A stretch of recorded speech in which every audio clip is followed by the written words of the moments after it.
یہ 19ویں پارے کی سورہ فرقان کی آیت اللہ پاک فرماتا ہے، ایک بندے کا واقعہ بیان کر رہا ہے اللہ قرآن میں، ایک کافر کی بات ذکر کر رہا ہے۔ یہ کافر کا وہ جملہ ہے جو اس کے مرنے کے بعد، قبر میں رہنے کے بعد، بات ذرا توجہ سے سننے والی ہے۔ وہ بندہ، وہ کافر جب قیامت کے دن اٹھے گا تو قیامت کے دن جب اٹھے گا تو جو اس کی زبان پر جملہ ہوگا، اللہ نے اس جملے کو قرآن میں بیان فرمایا۔ اللہ فرماتا یا ویلتا لیتنی، وہ بندہ کہے گا اے افسوس، کاش میں نے لم اتخذ فلانا خلیلا، کاش میں نے فلاں کو اپنا دوست نہ بنایا ہوتا۔ وہ کافر کہے گا کاش میں نے فلاں کو اپنا دوست نہ بنایا ہوتا۔ صحبت صالح ترا صالح گنا اور صحبت طالح ترا طالح گنا۔ شیخ سعدی فرماتے ہیں نیکوں کی صحبت تجھے نیک بناتی ہے اور بروں کی صحبت تجھے برا بنا دے گی۔ اچھے عقیدے والے کی صحبت تجھے اچھا عقیدہ فراہم کرے گی اور برے لوگوں کی محفل اور مجلس تمہیں برا عقیدہ اور برا بنا دے گی۔ شیخ سعدی شرازی فرماتے ہیں ایک دن میں گزر رہا تھا جنگل سے، گزر رہا تھا تو جو اللہ کے فقیر ہوتے ہیں ان کی باتیں نچوڑ ہوتی ہیں زندگی میں۔ آپ فرماتے ہیں میں جنگل سے گزر رہا تھا تو جنگل سے گزرتے ہوئے میں نے محسوس کیا کہ مجھے تھکاوٹ ہو گئی ہے، مجھے کچھ دیر آرام کرنا چاہیے۔ میں آرام کرنے کے لیے ایک درخت کے نیچے جو ہے وہ لیٹ گیا۔ زمین پر میں جب لیٹا تو مجھے زمین سے پھولوں کی خوشبو آئی، زمین سے پھولوں کی خوشبو آئی۔ میں نے زمین کو مخاطب کیا اور میں نے کہا یہ بات تو سمجھ میں آتی ہے کہ چنبیلی سے چنبیلی کی خوشبو آئے، پھول کے پودے سے پھول کی خوشبو آئے، یہ تو سمجھ میں آتا ہے کہ جس پھول کا جو درخت ہوتا ہے، جو پودا ہوتا ہے، اس سے اسی طرح کی خوشبو آتی ہے۔ لیکن یہ عجیب معاملہ ہے آج جو میں نے دیکھا ہے، تو ہے زمین لیکن تجھ سے پھولوں کی خوشبو آ رہی ہے۔ تو زمین بول پڑی، زمین کہنے لگی کہ میرے اندر کوئی کمال نہیں ہے، آپ کے آنے سے پہلے یہاں ایک بندہ گزرا جو پھولوں کا کاروبار کرتا تھا اور اس کے سر کے اوپر پھولوں کی گٹھڑی رکھی ہوئی تھی۔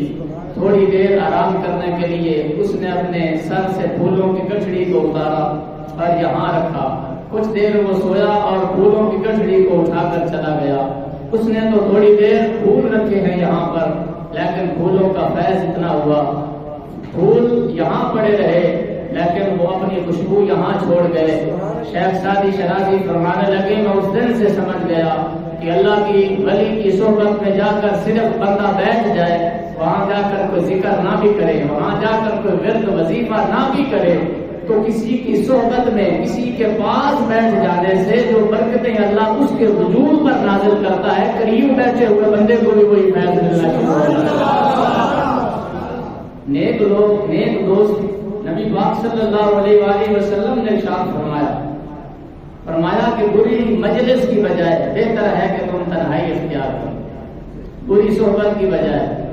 اگر تم سمجھتے ہو میں موبائل چلاتا ہوں، یہ ضروری نہیں ہے کہ بری صحبت صرف بندہ کسی برے دوست کے پاس بیٹھے۔ اس دور کا سب سے بڑا فتنہ جو ہے وہ موبائل ہے۔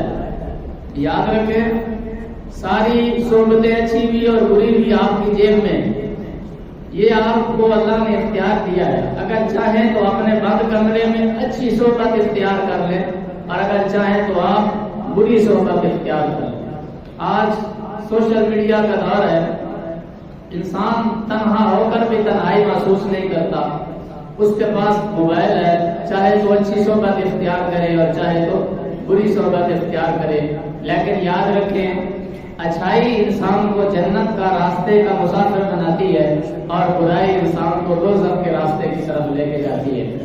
اس دور میں ہمیں غور کرنا چاہیے کہ ہماری اولاد کا دوست کون ہے اور ہماری دوست، ہمارا جو بیٹا ہے اس کے بہن اور اس کا اٹھنا بیٹھنا کن لوگوں کے ساتھ؟ آج اگر اپنی اولاد کو اچھا دوست نہ فراہم کیا گیا یا اس کی صحبت کا اور اس کی نسبت کا خیال نہ رکھا گیا تو یاد رکھیں آپ کی اولاد کا عقیدہ بھی خراب ہوگا اور آپ کی اولاد بد عمل بھی ہو جائے گی۔ جہاں پڑھائی کا آپ خیال رکھتے ہیں وہاں اپنی اولاد پہ غور کریں کہ اس کے یارانہ کن لوگوں کے ساتھ ہے۔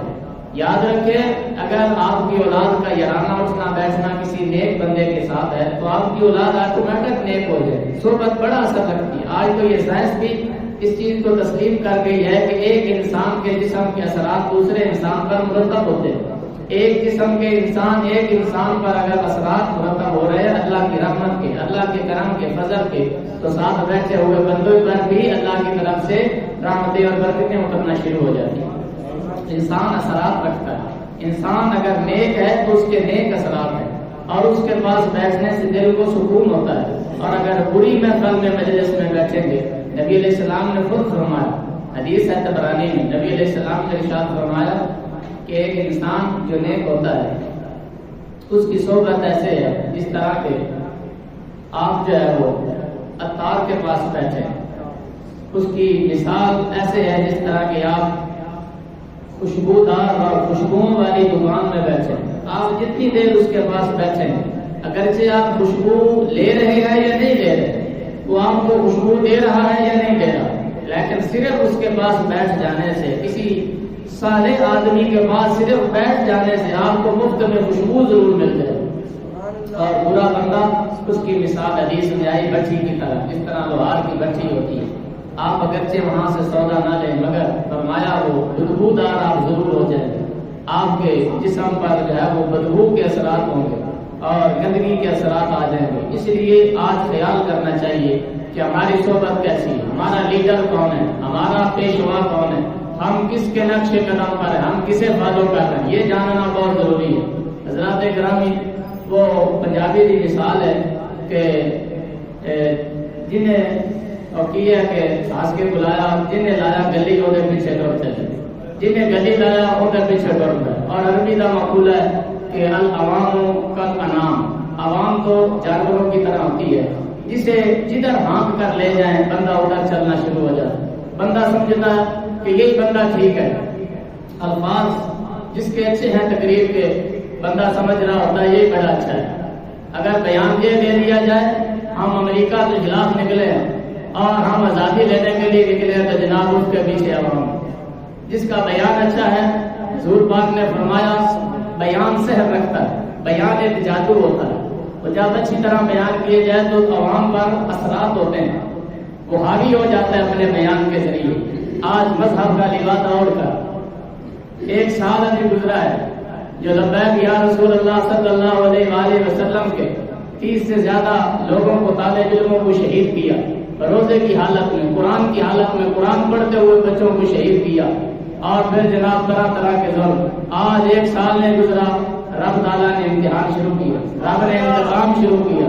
حضرات گرامی، یہ اقتدار، یہ کرسیاں اور یہ سیٹیں جسے ہم سمجھ رہے ہیں نا کہ شاید یہ سیاسی مسئلہ ہے، مذہبی اور معاملہ ہے، سیاسی اور معاملہ ہے۔ نبی پاک صلی اللہ علیہ وسلم، علامہ اقبال نے کہا تھا جدا ہو دین سیاست سے تو رہ جاتی ہے چنگیز۔ جب دین اور سیاست الگ الگ چیزیں ہو گئی تو یاد رکھیں پھر نہ دین رہا نہ سیاست رہی۔ جب تک سیاست اور دینداروں کے پاس سیاست رہی اس وقت تک 30 سال کا زمانہ نبی علیہ السلام نے خود سیاسی معاملات ادا فرمائے، خود حضرت ابو بکر صدیق بادشاہ وقت رہے، خلیفہ وقت رہے، سیاست حضرت ابو بکر کے ہاتھ میں رہی۔ حضرت عمر 12 سال سیاست کی حضرت عمر بن خطاب نے۔ یاد رکھے اوپر بیٹھا ہوا بندہ دیندار ہو تو یہ سیاسی صرف بیانات نہیں ہوتے، پھر اگر چلانے والا دیندار بندہ ہو تو پھر زکاتیں مانگنا نہیں پڑتی تھی، بلکہ عمر بن عبد العزیز کے زمانے میں لوگ اپنی جھولیوں میں خیرات لے کر گلیوں میں ہوکے لگایا کرتے تھے۔ ہے کوئی زکات لینے والا، ہے کوئی خیرات لینے والا، لیکن گلی میں، محلے میں، بازار میں ایک بھی بھیک مانگنے والا نہیں تھا۔ عمر بن عبد العزیز نے فرمایا میں نے کوئی کمال نہیں دکھایا، میں تو صرف اوپر بیٹھ کر مصطفیٰ کی سنت کو، مصطفیٰ کے طریقے کو عام کیا، رب نے پورے ملک میں رحمتیں جاری کی۔ رب کا کرم ہوتا ہے جب اوپر بیٹھا ہوا بندہ صرف یہ نہ کہنا ہم سیاسی لوگ ہیں مذہبی نہیں. حضرات گرامی مذہب اگر دین الگ ہو گیا سیاست سے تو پھر تو چنگیزیت ہے. آج جناب امریکہ سے ہم آزادی لے رہے ہیں فلاں لے رہے ہیں. تم دین سے آزاد ہو چکے ہو, تم دین کے باغی ہو چکے ہو. یہ یاد رکھو خدا جب دین لیتا ہے تو عقل بھی چھین لیتا ہے. کسی نے کہا تھا جب دین نہ رہے تو خدا عقل بھی چھین لیتا ہے. حضرات گرامی آج اس وقت ہمیں ضرورت ہے کہ ہم کسے فالو کر رہے ہیں, اپنا لیڈر کون ہے. ذہنی طور پر حضرات گرامی دیندار لوگوں کا ساتھ دیں اور سوچ رکھیں, دینداری کی سوچ رکھیں. قبر میں یہی سوچ کام آئے گی اور قبر میں حشر میں قیامت کے دن بھی یہی سوچ نے کام آئے گی. کہیے سبحان اللہ اور گج کے کہیے سبحان اللہ. حضرت نبی علیہ السلام نے جو میں نے آیت پڑھی, اللہ پاک فرماتا ہے ایک بندہ قیامت کے دن اٹھے گا اور کہے گا یا ویلتا لیتنی لم اتخذ فلانا خلیلا, کاش میں نے فلاں بندے کو اپنا دنیا میں دوست نہ بنایا ہو. وہ تو گمراہ تھا, اس کی وجہ سے آج میں بھی گمراہ ہوں. میں بھی گمراہ لوگوں کی لسٹ سے اٹھایا جا رہا ہوں. حضرات گرامی یہ بندہ کون تھا؟ اس کا نام عقبہ بن نبی معیط تھا. نبی علیہ السلام کے زمانے میں ابھی سرکار نے اعلان نبوت فرمایا اور یہ عقبہ بن نبی معیط یہ بڑے بڑے شہروں میں تجارت کا کام کیا کرتا تھا. یہ جب تجارت سے واپس آتا ہے منافع اچھا ہوگا تو بڑے بڑے تاجروں کو اکٹھا کرتا. سمجھ آ رہی ہے بات کی؟ یہ قرآن کی تفسیر ہے اس آیت کی. یہ بڑے بڑے تاجروں کو اکٹھا کرتا اور تاجروں کو اکٹھا کر کے ان کی دعوت کرتا اور دعوت کرنے سے پہلے دعوت نامہ خود جا کر دیتا. اسے تقریر لے آئی حضور کے در پر. سبحان اللہ. عقبہ بن نبی معیط یہ کافر تھا, کافروں کا سردار تھا. یہ آیا حضور کی بارگاہ میں, کہنے لگا میں آپ کو دعوت طعام دینے کے لیے آیا ہوں. تمام سرداران قریش اکٹھے ہو رہے ہیں اور آپ بھی تشریف لائیں. نبی علیہ السلام نے ارشاد فرمایا میں اس وقت تک آپ کی دعوت کو قبول نہیں کروں گا جب تک آپ میری دعوت کو قبول نہیں کرتے. نبی علیہ السلام نے فرمایا تو میری دعوت اسلام کو قبول کر لے, میں تیری دعوت طعام کو قبول کروں گا. نبی علیہ السلام نے فرمایا اگر ایک بندہ بھی تمہاری وجہ سے راہ ہدایت پر آ گیا تو یاد رکھو دنیا و ما فیہا کی تمام نعمتوں سے بہتر ہے کہ تمہاری وجہ سے کوئی بندہ دین ہدایت پر آ جائے. نبی علیہ السلام تقریباً 2000 مرتبہ ابو جہل کے گھر گئے ہیں تبلیغ کرنے کے لیے. 2000 مرتبہ نبی علیہ السلام چل کر گئے ہیں تبلیغ کرنے کے لیے. پتہ تھا تکلیفیں دیتا تھا, اذیتیں دیتا تھا, لیکن فرمایا میں معلم بن کر دنیا میں آیا ہوں, میں تبلیغ کرنے کے لیے آیا ہوں اور میں کائنات کے ذرے ذرے میں میں اور میرے صحابہ تبلیغ کا جھنڈا لہرا کر رہے ہیں. فرمایا میں پیغام ہدایت لے کر آیا ہوں. مجھے رب نے بھیجا ہے لوگوں کو جہنم سے کھینچ کر جنت کے راستے پہ لانے کے لیے میں دنیا میں آیا. آج ہمیں اپنی اولادوں کو دین ہدایت پر لانا چاہیے. اگر عزتیں چاہتے ہو تو پھر اپنے گھر والوں کو دین سکھاؤ, دیندار بناؤ. عزت زیادہ نہ کھلانے میں عزت ہے نہ زیادہ کوٹھیوں میں عزت ہے. بظاہر اگرچہ آپ کو لگے گا کہ حقیقی عزت یہی ہے, لیکن حقیقی عزت حضور کے دین سے بندے کو ملتی ہے. اگر آپ گھر میں نماز پڑھتے ہیں اپنی اولاد کو دین سکھاتے ہیں تو آپ کی بیوی سے لے کر آپ کے بچوں تک آپ کی عزت کریں, اس لیے کہ دین بندے کو عزتیں عطا فرمائے. جو پریشان ہے نا کہ یار گھر دے وچ کوئی چلتی نہیں پریشانی ہے, تے دین لے آؤ گھر دے وچ. پھر دیکھنا والدین اور جب والدین تا تسی ادب کی تعداد اولاد کس طرح کا ادب کر رہی ہے. نبی پاک صلی اللہ علیہ وآلہ وسلم نے عقبہ بن نبی معیط کو کہا تو میری دعوت اسلام کو قبول کر. وہ کہنے لگا چلو میں نے قبول کر لیا آپ کی دعوت اسلام کو. آ رہی ہے بات سمجھ؟ کہنے لگا ٹھیک ہے میں نے کلمہ پڑھ لیا. اس نے کہا اشہد ان لا الہ الا اللہ و اشہد ان محمدا عبدہ و رسولہ. کلمہ پڑھ لیا. نبی علیہ السلام بڑے خوش ہوئے. حضور علیہ السلام اس کی دعوت میں چلے گئے. تمام سردار اکٹھے تھے. اب اس نے اظہار تو کرنا تھا اور یہ بات پورے مکے میں پھیل گئی. عقبہ بن نبی معیط نے حضور کا کلمہ پڑھ لیا. بڑے بڑے اس کے دوست آئے, کہا تجھے خیر ہے, تو اتنا بڑا سردار ہو کر تو نے دیکھا کیا ہے؟ اس نے کہا چھوڑو یار بس میں نے کلمہ پڑھ لیا. میں نے حضور کو بلانا تھا, حضور آ گئے. اس کا ایک دوست تھا ابئی اس کا جو ہے وہ دوست تھا. ابئی آیا اور آ کر کہنے لگا کہ آپ نے, ابئی بن خلف نے کہا کہ آپ نے یہ کیا کیا؟ اس کا بڑا جگری یار تھا. کہنے لگا کہ میں نے ان کا کلمہ پڑھ لیا. کہا تجھے خیر ہے باپ دادا کے دین کو تم نے چھوڑ دیا؟ یہ دیکھو بری دوستی کیا اثرات رکھتی ہے۔ کہنے لگا کہ بس میں نے کلمہ پڑھ لیا۔ کہا کیوں پڑھا تو نے؟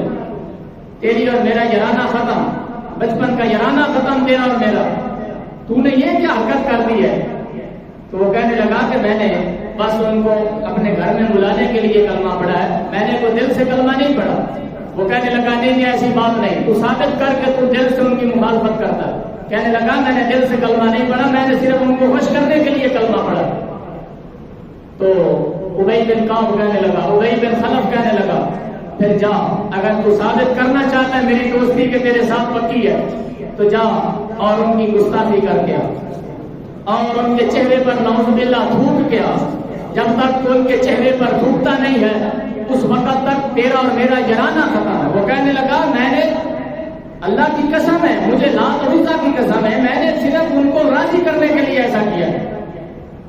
اس کی قسمت بری، وہ چل پڑا۔ وہ کہنے لگا انہی قدموں کے ساتھ جا اور ان کی گستاخی کر کے آ، ان کے چہرے پر نعوذ باللہ تھوک کے آ، پھر میں تجھے مانوں گا کہ تم میرا دوست ہے۔ کتابوں میں موجود ہے، حضرات گرامی آیا حضور کی بارگاہ میں، سرکار بیٹھے تھے، برا بھلا کہتا ہوا حضور کی بارگاہ میں آیا، ابھی دل نے ارادہ کیا کہ میں ان کے چہرے پر تھوکوں۔ یاد رکھے جن کی حفاظت کا ذمہ میرے اللہ نے لیا ہو، کہیے نا سبحان اللہ، جن کی حفاظت کا، جن کی ناموس کے تحفظ کا، حفاظت کا ذمہ میرے اللہ نے لیا ہو، اور جن کا ارادہ بدلنے سے خدا قبلے بدل دیتا ہو، اور جن کے ابھی سینے سے کپڑا ہٹ جائے تو خدا کہہ دے الم نشرح لک صدرک، اور جو زلفوں سے مانگ ایسے نکال رہے ہو اور اپنی زلفیں چہرے پر ڈال دے تو اور ایسے ہٹائے اپنی زلفوں کو، رب فرمائے وَالضُّحَىٰ وَاللَّيْلِ إِذَا سَجَىٰ، جن کی چہرے کی قسمیں، جن کے پاؤں کی قسمیں رب اٹھائے، اور جو چلے تو ان کی قسمیں، مکے میں جائیں تو شہر مکہ کی قسمیں، مدینے میں جائیں تو شہر مدینہ کی قسمیں، اور جس گلی سے مصطفیٰ گزرتا ان گلیوں کی رب قسمیں اٹھا۔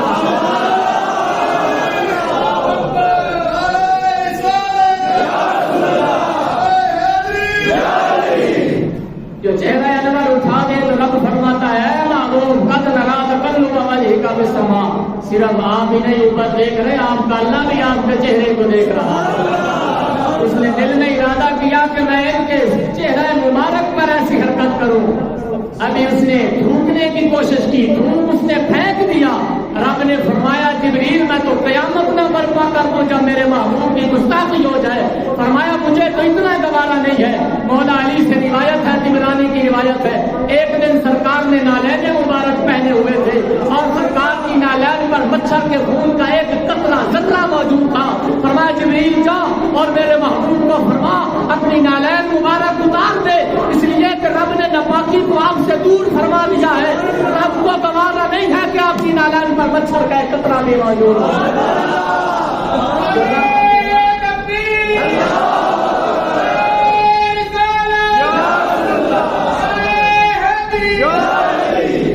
ابھی تو اس نے ارادہ کیا تھا۔ مولا علی پاک رضی اللہ تعالیٰ عنہ ارشاد فرماتے ہیں جب حضرت عائشہ پر لوگوں نے تہمت لگانے کی کوشش کی تو مجھ سے پوچھا گیا اے علی تم بتاؤ کیا نبی کے گھر والی پر کوئی تہمت لگا سکتا ہے، تمہارا کیا نظریہ ہے؟ مولا علی نے کہا تھا آقا لوگوں کو آج بھی نہیں سمجھ آئی کہ رب نے ہر انسان کا سایہ ہے، ہر ذرے کا سایہ موجود ہے، لیکن رب نے آپ کا سایہ نہیں بنایا۔ اس کا مطلب کیا ہے کہ جب آپ بازار میں چل رہے ہو تو کہیں آپ کے سائے پر کسی کا پاؤں نہ آ جائے، جو رب آپ کا سایہ تو بنانا گوارا نہیں کرتا وہ آپ کی تعلیم پر ایسی عورت کو لانا کیسے؟ جس کی شانیں یہ ہو، جن کی عظمتیں یہ ہو، اس نے کہا کہ میں آپ کے چہرے پر نعوذ باللہ تھوکوں۔ اس نے تھوکا بھی، لیکن کتابوں میں موجود ہے وہ تھوک حضور کے چہرے پر نہیں گرا بلکہ اسی آپ کے چہرے پر واپس پڑ گیا۔ جس نے پھینکا تھا اسی کے چہرے پر آ کر تھوک گرا، صرف گرا نہیں ہے، چہرہ سیاہ ہو گیا، چہرہ جل گیا اور خدا کی لعنت اس پر پڑ گئی، سارا چہرہ نشان زدہ ہو گیا، روتا ہوا گرلاتا ہوا واپس آیا۔ جب جا رہا تھا فرمایا اگر جا رہے ہو پھر ایک بات بھی سنتے جاؤ، تو یہاں نہیں مرے گا مکہ میں۔ ہائے ہائے ہائے، کہیے نہ سنا۔ غیب اور کسے کہتے ہیں؟ رب نے غیب اپنے پاس رکھ کے کرنا کیا ہے؟ رب کو کیا ضرورت اجازت ہے کہ غیب کی باتیں کرے؟ رب نے فرمایا قرآن میں نبی کسے کہتے ہیں؟ نبی وہ ہوتا ہے جو غیب کی خبریں رکھنے والی ذات اور اسی کو نبی کہا جاتا ہے۔ فرمایا ٹھہر جا ذرا، اگر یہ حرکت کی ہے تو نے ہر گناہ کی معافی ہو سکتی ہے، لیکن یاد رکھو گستاخ کی کوئی معافی نہیں ہے، ورنہ تو نے اب کر دی ہے گستاخی۔ پھر ایک گل بھی سنتا جا، سرکار نے فرمایا تو مکے میں نہیں مرے گا، اس نے بڑی دیر بعد مرنا تھا، لیکن آمنہ کے لال نے فی البدی فرمایا تو مکے میں تو نہیں مرے گا، مکے سے باہر مرے گا۔ کہیے نا سبحان اللہ، تو مکے سے باہر مرے گا، اور فرمایا کہ تو ایک میدان میں مرے گا، تو کسی اور کے ہاتھ سے نہیں مرے گا، محمد عربی کے ہاتھ سے مرے گا۔ فرمایا تو میرے ہاتھ سے مرے گا۔ اب جا، تھا کافر مگر مانتا تھا، جو نبی ہوتا ہے وہ غیب دان ضرور ہوتا ہے، نبی کو رب عطا فرماتا ہے، ایسے علم عطا فرماتا ہے، نبی کو علم ہوتا ہے ہر چیز کا، رب کی عطا سے۔ حضرات گرامی، نبی پاک صلی اللہ علیہ وآلہ وسلم وقت گزر گئے، بدر کا میدان ہے، عقبہ نے نبی معیط جس نے گستاخی کی، دوستوں نے کہا کہ آؤ بدر میں چلتے ہیں، کہا میں نے تو قسم اٹھا لی ہے کہ میں مکہ سے باہر نہیں نکلوں گا اور نہ ہی مکہ سے باہر کروں گا، ان کی بات میں پوری نہیں ہونے دوں گا۔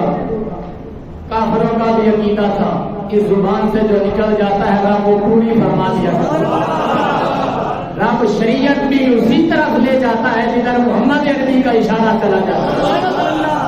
اس نے کہا میں نے مکہ سے نہیں نکلنا، دوستوں نے کہا ہم تمہیں باندھ کے لے جائیں، اس لیے کہ یہ تو بات ہو ہی نہیں سکتی کہ ہمیں شکست ہو، ہم فتح یاب ہو کر لوٹیں، اگر خدا نہ خواستہ ہمیں شکست ہو بھی گئی تو ناممکن ہے، تیز رفتار گھوڑا ہے تمہارے پاس، وہاں سے دوڑ آنا، اسے جب باندھ کر زبردستی وہاں لے گئے، یہ کام رہا تھا، کہہ رہا تھا مکہ سے باہر مجھے موت آنی ہے، جس زبان سے یہ نکل چکا ہے نا رب تعالیٰ تقدیریں بدل دیتا ہے پر محمد عربی کا فرمان نہیں رکھتا۔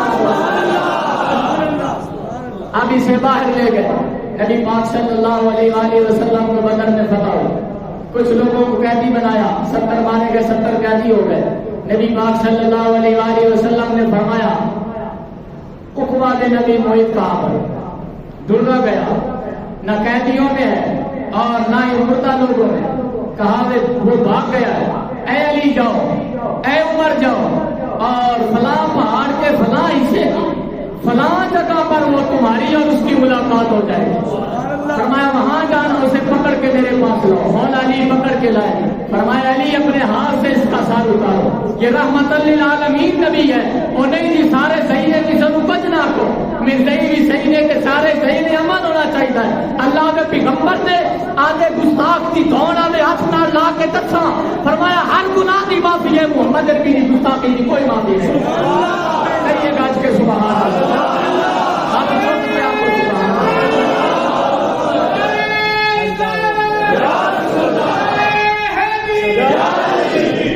فرمایا علی اپنے ہاتھ سے گردن، اپنے ہاتھ سے اس کی گردن اتارو، مولا علی کہنے لگے حضور آپ نے تو فرمایا تھا میں اپنے ہاتھ سے تمہیں قتل کروں گا، مولا علی کو سرکار فرمانے لگے علی تیرا قتل کرنا محمد عربی کا ہی قتل کرنا، فرمایا تیرا قتل کرنا مجھ محمد عربی کا قتل کرنا ہے، جسے حضور کی بات سن کر چھن پڑی ہے گنج کے کہے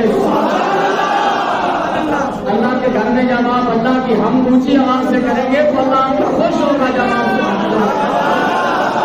حضرات گرامی اس بندے کا فرمایا اللہ نے اسی وقت قرآن کی آیت نازل کی، فرمایا جب یہ قیامت کا دن اٹھے گا تو اس کی زبان پر جو پہلا جملہ ہوگا وہ کہے گا یا ویلتا لیتنی لم اتخذ فلانا خلیلا، کاش دنیا میں میں نے فلاں کافر کو اپنا دوست نہ بنایا ہوتا۔ فرمایا یہ وہ بندہ ہے جو جنت کے کنارے پر پہنچ گیا تھا، پتا چلا محمد کے در پہ پہنچ جانا ایسے ہی ہے جیسے بندہ جنت میں پہنچ گیا ہے، یہ جنت کے کنارے پر پہنچ گیا تھا، پھر تقدیر غالب آ گئی، پھر جنت سے کھینچ کر اس کی تقدیر سے دوزخ میں لے گئی۔ حضرات گرامی اگر حضور کے در پہ پڑا رہتا تو جنت کا مسافر بن جاتا۔ فرمایا قیامت کے دن اپنی دوستی پر ہی حسرت کرے گا۔ عبرانی شریف کی روایت ہے نبی علیہ السلام نے فرمایا قیامت کے دن کچھ لوگ آئیں گے، انہیں رب فرمائے گا تم جاؤ جنت، وہ جنت میں جا رہے ہوں گے، ان کے دوست آ جائیں گے، کہیں گے کیا ہم اکٹھی نمازیں نہیں پڑھتے؟ وہ کہیں گے ہاں ہم اکٹھی نمازیں پڑھتے۔ وہ کہیں گے ہم روزے اکٹھے نہیں رکھتے، ہم ذکر و اذکار اور تسبیح اکٹھی نہیں کیا کرتے۔ وہ کہیں گے ہم نمازوں کے ہر طرح کے ہم ساتھی تھے۔ وہ کہیں گے رب تعالیٰ نے تمہیں بخش دیا ہے، آج ہماری بھی سفارش کر دو، ہماری بھی بخشش فرما دو۔ حدیث پاک میں موجود ہے اللہ کے وہ نیک اور صالح اور اللہ کے ولی اللہ کی بارگاہ میں جائیں گے اور ایسے تکرار کریں گے جیسے کوئی پیارا اپنے بڑے کی بارگاہ میں تکرار اور جھگڑا کرتا تھا، اور وہ کہیں گے یا اللہ یا ان کو جنت میں بھیج دے یا پھر ہمیں بھی ان کے ساتھ دوزخ میں پھینک دے۔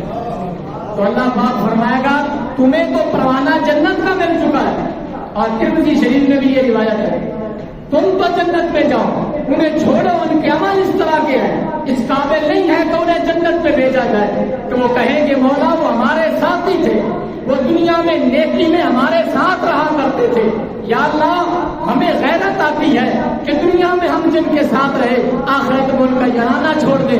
اللہ قرآن میں بول کے کہتا ہے الخلاء یومئذ بعضهم لبعض عدو الا المتقین، جب سارے اپنے دشمن ہو جائیں گے قیامت کے دن جو متقی لوگ ہیں وہاں دشمن نہیں ہوں گے، ان کی دوستیاں قیامت کے دن بھی اللہ اسی طرح سلامت رہا۔ نیک لوگوں کی صحبتیں اور نسبتیں قیامت کے دن بھی اسی طرح آباد ہوگی۔ تو اللہ پاک فرمائے گا تمہیں غیرت آتی ہے کہ اپنے دوستوں کو جہنم میں جو ہے وہ اسی طرح چھوڑ کر جنت میں جاتے ہوئے تمہیں حیا آتی ہے؟ وہ کہیں گے یا اللہ ہمیں حیا آتی ہے کہ جو ہمارے ساتھی تھے انہیں چھوڑ کر ہم جنت میں اکیلے چلے جائیں۔ اللہ پاک فرماتا ہے تمہیں اگر اپنے دوستوں کو دوزخ میں دیکھتے ہوئے حیا آتی ہے تو یاد رکھو میں اگر تمہیں دوزخ میں پھینکتا ہوں تو تم تو میرے پیارے ہو، مجھے بھی حیا آتی ہے۔ فرمایا جاؤ دنیا میں جس طرح تم نیک تھے اور ایک تھے، اللہ پاک نے آج تمہاری برکت سے تمہارے فیض سے اللہ نے ان کو بھی جنت کا راہی بنا دیا۔ حضرات گرامی اچھی صحبت، اچھا دوست اور اچھی نسبت اس دنیا میں رکھیں۔ کسی پیر کامل کسی سارے انسان کی مجلس میں بیٹھے، کسی سارے انسان کے پاس بیٹھا کرے۔ نیک لوگوں کی مجلس کا بڑا فیض ہے۔